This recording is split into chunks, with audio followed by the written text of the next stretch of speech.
my basic component of deciding of how difficult it is to play at that school is this simple. There are about 270 Division I baseball programs. 64 of them make the round of the playoffs, called regional play. They have 16 four-team regional sites.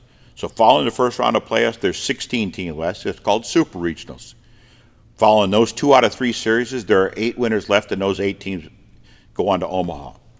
Build yourself a little pyramid or a little triangle and put 271, 64, 16, 8. And go in the past 10 years of that school and plot where they were on that pyramid for 10 years, right? Sure. And that will give you a pretty good, for instance, of how difficult it is to play there. If you go to Florida State, they're going to plot in that regional, super regional World Series all 10 years. Well, if you're going to go to San Jose State, they may plot one time in those. So it's obviously going to be a lot more difficult to play at Florida State than it is at San Jose State, given that a lot more people are going to want to go into that environment of Florida State given their success in baseball. But that's a very simplistic approach to getting some broad-based idea on who you're going to compete against. And the final thing in regards to that, you got to analyze the cost of being there, right?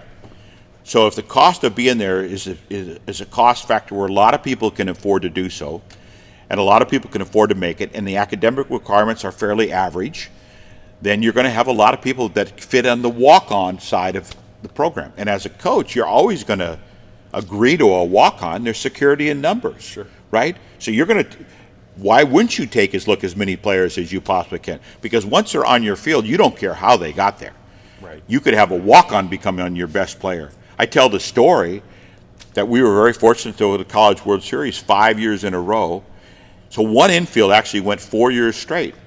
And the total of the catcher, first baseman, second baseman, shortstop, and third baseman didn't total one scholarship amongst all 5. Wow.